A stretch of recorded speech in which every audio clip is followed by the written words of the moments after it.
Um, Hello and welcome back to the Paper Soprano podcast. I am your host Heidi and I am coming at you live. Not really. It's recorded. But I'm coming at you and I've got a brand new mic set up today, so either one of two things is happening, okay? I'm either gonna be learning, and like be exploring some new stuff with this new mic, and I am actually able to record stereo, so like two channels versus just one channel, and opposed to what I could do with the last one, which is really cool.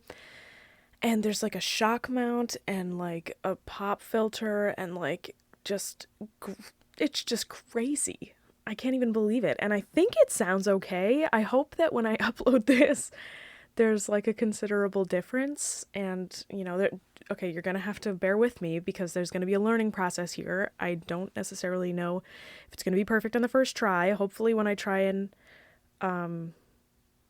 do this, it'll figure itself out. You know what I'm saying?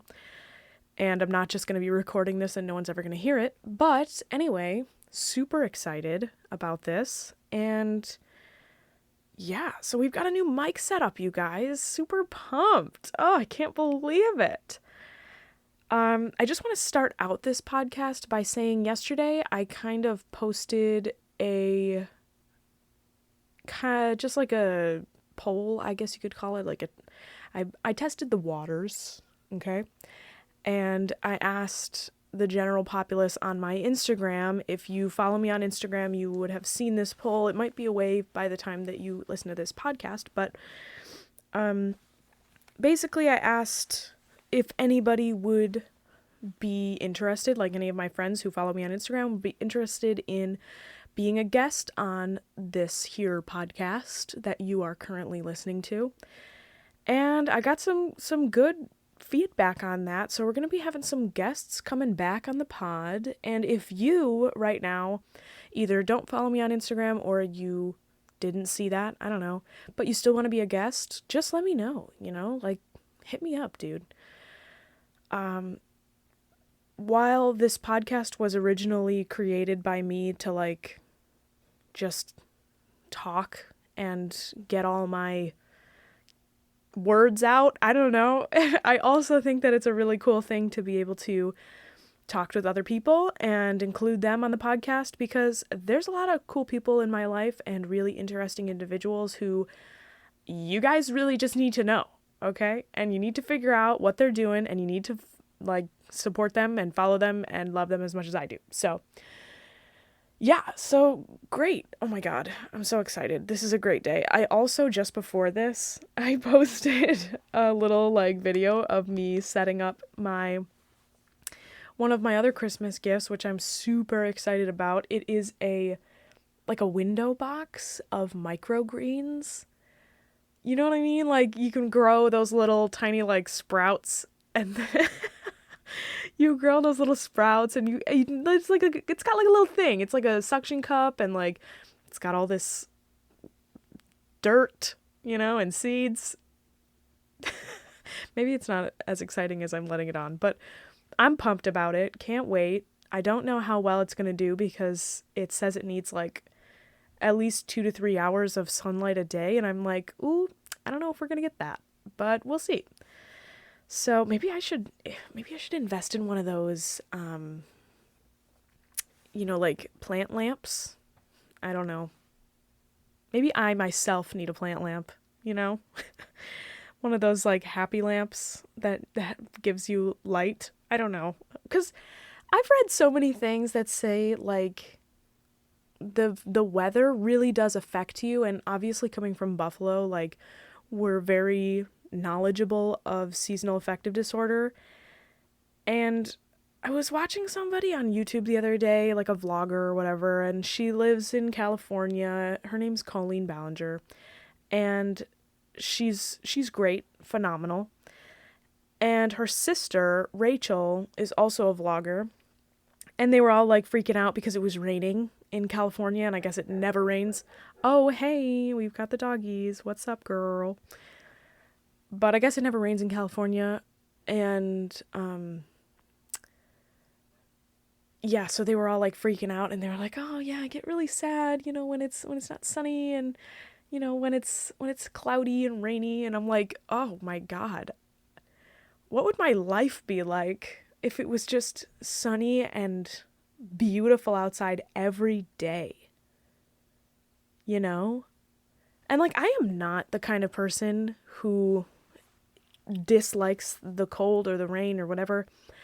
Fall is my favorite season because I get a little uncomfortable in like the heat, you know what I mean? Like if it's too hot or whatever. I've got really long dark hair and you have to basically be okay with the fact that you're gonna have to put it up in a extravagant way every single day, or it's gonna be looking sweaty and bad, and like you have to find cute outfits that are not too like revealing but also not too covering because it's freaking hot outside. So it's like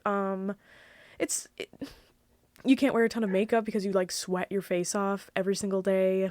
And it's like, I don't know, it's just, summer has its benefits for sure. And if you are a very go with the flow type person, then you're probably more okay with summer than I am. But I do really like summer, and I like spring, and I like the sun as one does. But anyway, yeah, so it's a question as of whether these will grow because of the sun. I'm not sure. They are literally attached to a window. So I'm hoping that they'll be okay. We're hoping. I think they'll be fine, but I'll keep you updated. How about that? I'll let you know how they do. It says like 8 to 10 days. It should be okay. I'm also going to today try and brew a batch of kombucha. Okay? So I'll let you know how that goes. I think I talked about that on an earlier episode of the podcast, how I messed up my first batch. I'm going to try really hard not to do that with this one.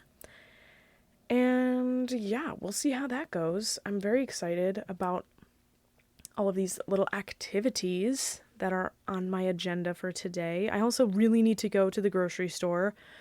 Oh my God, there's no food here. And it's because I was just away from this apartment for like a week and a half, so that's fine. But yeah, so if you've been listening to the podcast, you know that I have been away. I've been actually visiting my parents' house in Buffalo, New York, and it's been really nice. So I just got back here and I'm super glad to be back. I'm always like revived when I can be back here in my space. I woke up this morning and I like just looked around my apartment and I'm just like, oh, yes. Like, I don't know. I just love this apartment. Like, this apartment it's just my little haven. We love it. And, so yeah, I'm pumped to be back here. But before I left Buffalo yesterday, the previous night, we watched a movie. And if you are a friend of mine, or if you are someone who has listened to the podcast in the past, you know that I do not like movies, okay? I don't know really why. I think it's just an anxiety thing. I don't know. Movies are too much of a commitment for me. I get really anxious during them because I'm just bored most of the time, Like, I'm just bored and I don't want to sit there, and especially new movies. If I've watched something before, there's an element of nostalgia that I will accept. But yeah, I don't know. There's something about movies. But anyway, I forced myself to watch this movie that I've been seeing a lot of hype about in some of my Facebook groups that I'm a part of. I'm a part of this forum. It's called the New Forum.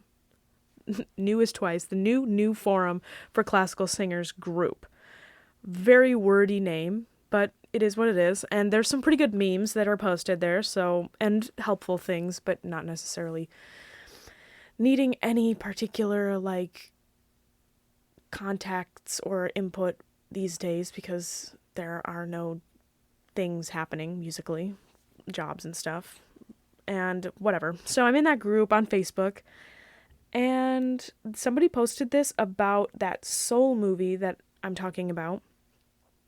And I'm just going to read it to you really quick. So it's like something, you've probably seen this already. If you're a musician, I'm sure the algorithm has shown this to you already. But it says, something that's sticking with me from Soul is your passion is not your purpose. Burying your identity in what you like to do is honestly just ego. Even your biggest gifts are not at all that you are. Your passion is an extension of you, but it is not you. That's why, it is not why you are breathing. Your passion is not why you are breathing. It's a tool to navigate life, but it is not you. It's not why you matter. A tough but necessary pill to swallow, for sure. And I think this is really important. I'm not going to go through specific events that happen in the movie because I don't want to spoil it for anyone who wants to watch, but oh God, this is so important. And I think the movie itself is very important. And TBH, I saw this meme, this little thing that I just read to you well before I watched the movie, and it was the only reason why I wanted to watch it because, listen, Pixar movies, girl, if I wanted to cry, I would just, sit alone with my thoughts for an hour, okay? Pixar movies are like, you will cry and you will have an emotional experience and whatever. I don't necessarily want to sign up for those all the time. So I was a little anxious going into it with a Pixar movie, but I know that it was like the main character is like a jazz pianist, and there's a lot of jazz references, and there's a lot of good jazz music in there, some interesting things, and Pixar movies are beautiful to look at always, so it's not that I wasn't excited to see it actually. And it's based in New York City, and the one thing that I will say about it, if you have ever ridden the subway in New York City, there is a sound that the subway makes when it starts moving, and it's literally it makes those noises, it goes it makes "There's a place for us." I'm not kidding. Listen to the subway the next time you're on it. When it starts moving, it will make that sound. And it's just amazing. They captured that in the subway. They captured the tacky orange seats. They captured the grime on things. They captured the rats carrying pizza. They captured super really special things. Special. It is special. It's unique. But it's super unique things about New York City that are oh God, if you have ever been there, you'll be like, whoa, oh my God, it's I'm transported into the subway. It's amazing. But yeah, dude, I highly recommend, if you like New York City and you like jazz and you like music and you like introspective movies, highly recommend. Honestly, didn't really cry that much at it, so don't be afraid if you're afraid to excuse me, if you're afraid to commit to an emotional movie. It was more introspective, I think, than sad. The only parts that were a little bit intense were the ending.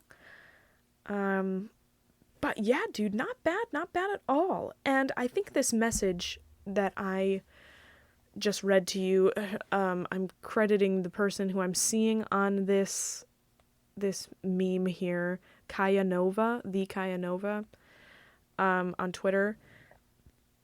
And I don't know if she's the original person who created this, but for sure, dude, it's so important to separate yourself, not completely, but just not become so attached that the things that you like are your whole identity. You know what I mean? And that's why I get so frustrated with people who, there's those jokes about people who are your only personality trait is that you like coffee, or like you're a horse girl, or like, you become this persona of the things that you like. And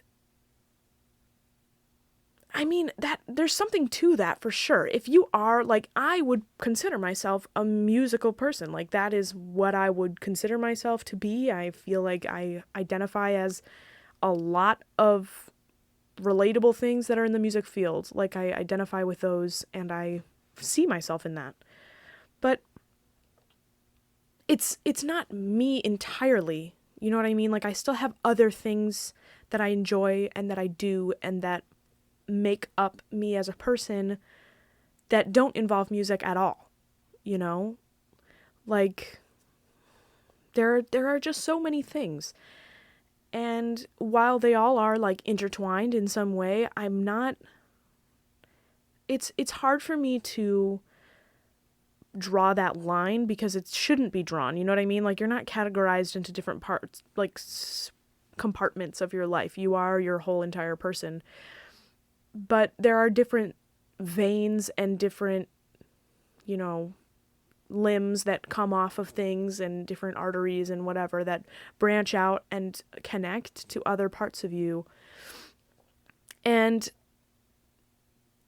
I think the whole premise of the movie is just that, like, you're looking for your passion, you're looking for your spark, and if you don't find it, then you're not, then you're nothing. But that's just being alive is a spark, and something that I think for me was a big takeaway with the movie, and I'm not going to spoil anything, so don't worry, is just finding those moments in your life when you are reminded that you are alive. And I'm not saying like, oh my God, I'm alive, like you're jumping out of a plane or something, or you're racing down the highway and you're like, yes, I'm alive, I feel like I'm living, or like when you wake up in the morning and when you like stand up out of a chair and you see stars for a second, or like when you're washing the dishes and the water's really hot and you're like, oh God, or like, you see something funny and you laugh really hard, or you look outside and the trees are blowing and you experience something, anything, and you're reminded that you are the perceiver, and that's enough. Like, those things are all just kind of happening to you, and it's such an amazing gift of life to be able to just experience them, And this honestly kind of attaches in a weird way. I didn't really even think about this until right now, but this attaches to the meditation app that I have been using for, who knows, the past, 6 months or whatever. But the main thing that they're trying, that Sam Harris is trying to accomplish with these episodes is like finding the seer, like trying to look at who's looking. Like when you're looking at something and you're seeing something right in front of you, who's looking at that? Like trying to look at yourself, look for the perceiver, like where is your head? Kind of thing. Like, where do you see things? Is it behind your eyes? Is it in your soul? Is it in your brain? Is it, in the middle of your head? Like, who is looking? The kind of idea. And honestly, I am struggling with this a lot. And he was kind of like saying, like, just for a moment, like just for a split second, like in a snap of a finger, just look at who's looking, and trying to bring awareness to the fact that you are perceiving things, and even like the thoughts that are coming into your head are just happening to you. Like you're not actively creating thoughts. Like your thoughts are coming and going, and you're just perceiving those as thoughts. Like the next thought that pops into your head right now, like you didn't have any control over that. Like if you saw something or if there was a stimulus or if there wasn't, like our brains are meant to be stimulated, you know? They're constantly looking for something. They're hungry, and they're going to create something that's going to feed the brain in a way. I think this is what he's trying to get at.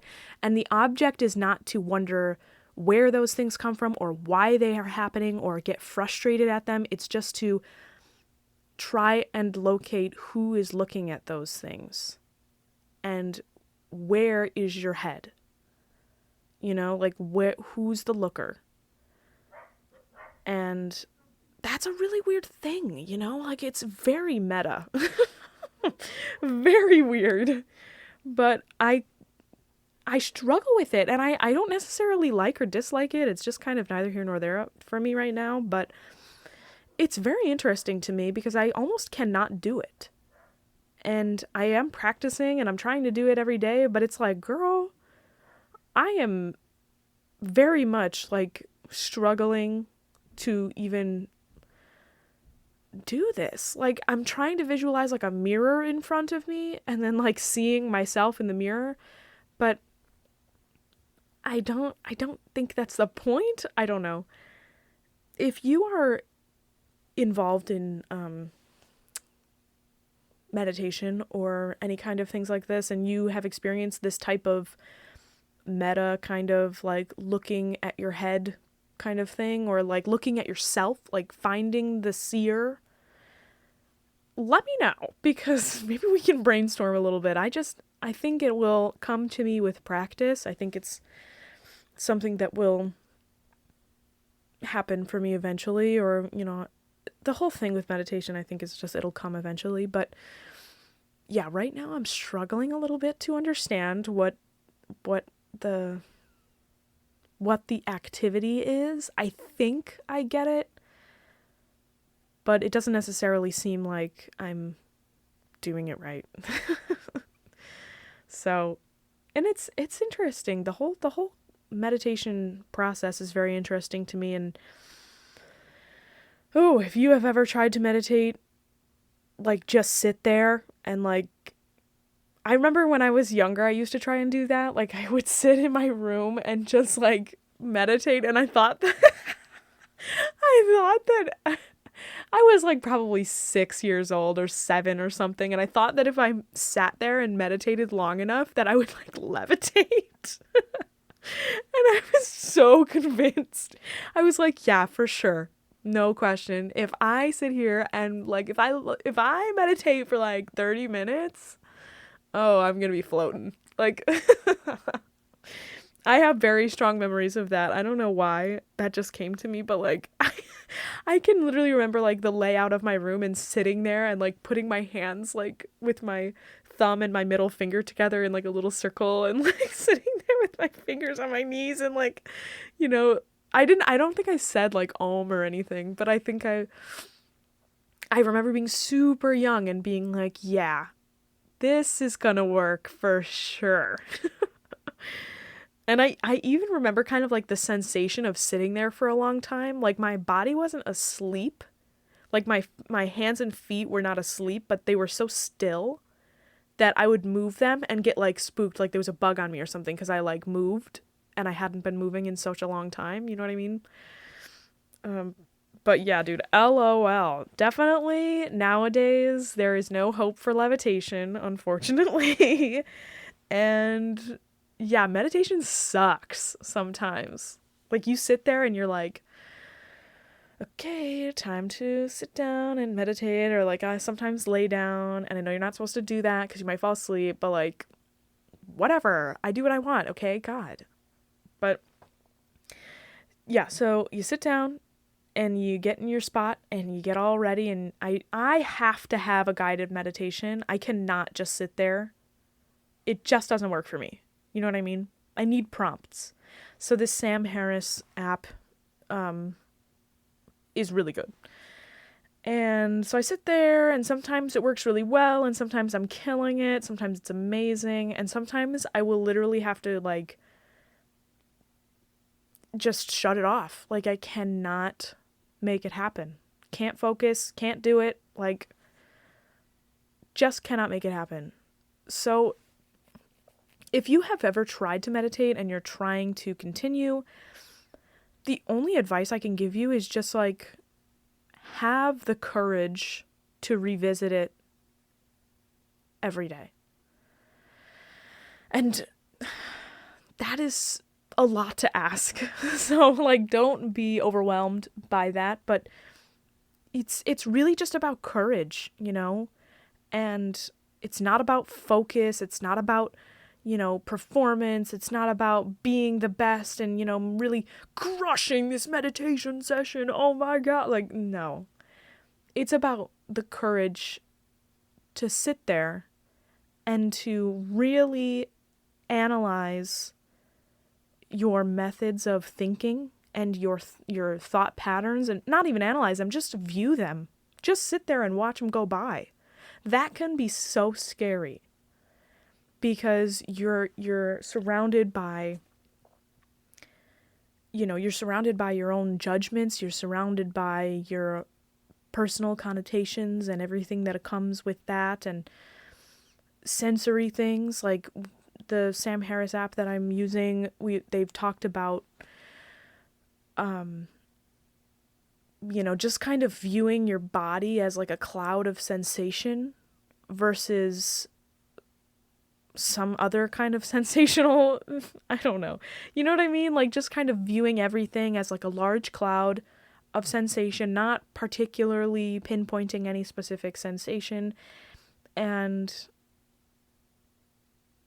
I think that has really helped me because I do, like, hyper focus on certain sensations, like anything, really. Like, if my socks are on weird, or if they're scratchy, or if my heels are dry, or if my hands are dry, or if my lips are dry, or if, like, there's a scratchy tag, or if my back hurts, or if my hip needs to crack, or, like, you know what I mean? Like, literally anything.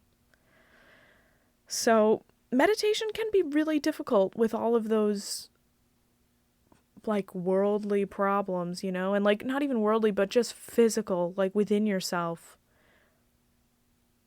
And I think the looking at yourself activity that we've been doing, like looking at yourself and trying to find the seer, finding the viewer, you know, I think that's a really interesting activity because it's like,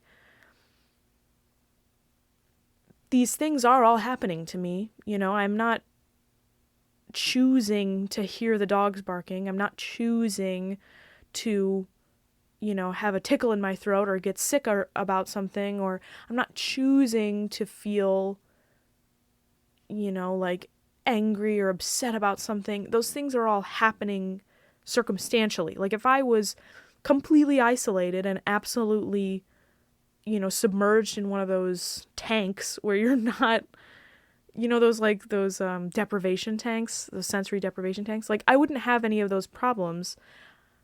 And that's like the first layer, right? Is like your sensory stuff and everything that's happening in your world. And then the next layer is just like your thoughts and like the things that's kind of your running internal dialogue.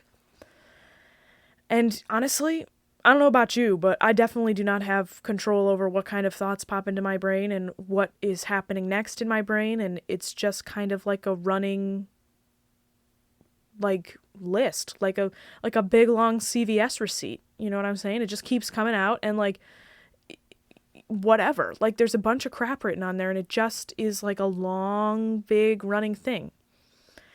And then underneath that layer, like, your thoughts is the next layer, but then underneath that layer is like your emotional layer. That's like, okay, well, now I have these emotional responses to these things, and, you know, trying to understand that those are also kind of out of your control, and like, you are able to just view them and be like, oh yeah, I'm really angry at that, but, you know, I'm gonna see that, and I'm gonna look at it, and I'm gonna be like, who, you know, I can acknowledge that some things make me feel that way, and they happen to me like that. But then I guess I'm supposed to be able to look at who's looking, and, you know, those things are separated. Like the person, it's so weird. I don't know. You know, like trying to see your innermost self as this, it's like a persona. You are this entity, this energy that is you, right? This is so freaking hard for me to explain. It's because I don't really know what I'm talking about. You know what I mean? Like it's exciting to me, and I like thinking about it, but it's almost like I'm just kind of on a hamster wheel here, and I'm like, oh my God, yeah, there it is. Wow, it's so exciting. And like, but now I don't really understand it. And I'm like, oh, but I like it. I like it. It's understand. I don't really get it. So maybe, but I really like it. Like, so maybe I'll think about it more, you know? And maybe that understanding will come with more practice of it. And I think that's true. I've only been doing these types of sessions for like, I don't know, maybe like a week or two. He's been focusing on this, like finding the seer kind of thing. But yeah, dude, it's pretty cool. I highly recommend meditation. How did I start talking about meditation? Oh my God. Anyway, I think it was because of that Soul movie. Excuse me. Oh my God. But yeah, the Soul movie is what got me started on all of this. And it was good. I liked it. And I was surprised that I liked it because I don't necessarily love movies. But if you are interested in seeing that because you're a musician, and you likely are because you're here, and or you know me. I don't know, you don't have to be a musician, but a lot of the people who are here are probably musicians in some way. And yeah, you've probably been seeing a lot of hype about it. I think it came out on Christmas, but I could be wrong. I think it did. But it was pretty good, honestly. Pretty good. Highly recommend if you're looking for something that's a little bit meta. Because it was pretty deep at times. Like, there's these large concepts where if you were like a kid, I think my mom commented and was like, oh, that was pretty deep for a kid movie. I'm like, yeah, but I mean, I guess a little bit. Like, maybe they would be uninterested at points because there's not really a ton of action going on. But I think they would get it. You know what I mean? Like, I'm pretty sure they would understand.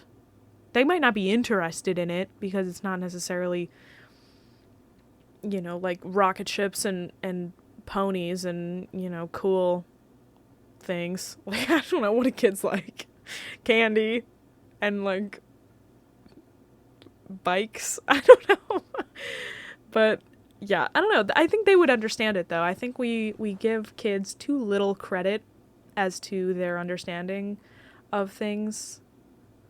I mean, clearly I was a genius growing up. 100% genius. Definitely thought I could levitate if I meditated for a half hour. So, genius material there. So why aren't we, you know, like, these kids could watch this movie. They're fine. But, yeah. So, oh, God, you guys, I gotta go grocery shopping. Ooh, did you hear that crack? I hope this microphone's good. God. Like, I keep looking at the, my computer and seeing the feedback and the little graphs, you know, like the little seismographs. I don't know, like looking at the hertz and seeing it. And I hope it sounds good. That's all I'm thinking of. So, yeah, I think I'm going to continue on with my day here, and let me know if you like this podcast, you guys. Like this video if you wanna. Subscribe if you wanna, okay? Comment if you have something to say to me. For God's sake, like, I will comment back, and I'll be like, hey, dude, what's up? And we can have a chat. Or, like I said in the beginning of this video, if you want to be a guest on the podcast, hit me up, girl. I will chat you up on this podcast, and we can promote your stuff. We can, We can talk about what you like. We can talk about what you hate. I don't even care. Like, we can talk about whatever the heck, because no rules here, So, all right. Well, I hope you guys have a wonderful... Oh my God, yeah, it's New Year's. It's New Year's Eve. So I hope you have a wonderful and safe, emphasis on the safe, New Year's Eve. And yeah, I don't know, like, go buy some champagne and crack it open with your immediate roommates or something, and maybe do like a Zoom or a Insta Live while you do it. So you can let us all in on it. But yeah, have a great New Year. Oh my God. 2021. 2021. I think, oh God, I'm triggered. Oh, sorry, that was a weird thing. Anyway, that was bizarre. Sorry, I just had like a memory that happened with that little thing that I just said. But anyway, it is going to be 2021, and you're going to have a great year, okay? And we're all going to have a great year, because in comparison, it's just going to be freaking great. And because of the way that we're going to do it, it's going to be great. Let me just put that out there. We're going to manifest the greatness that we deserve. So have a great New Year's Eve, or whenever you're listening to this. If you're listening to this after New Year's Eve, power to you, dude. You made it, okay? So hope you have a great morning, afternoon, evening, or night, whenever you are listening to this. This has been the Paper Soprano Podcast, and I am your host, Heidi Schneider. Thank you so much for listening. I appreciate you, and I also love you. Mean it. Okay? All right, I never know how to end this podcast. Okay, bye.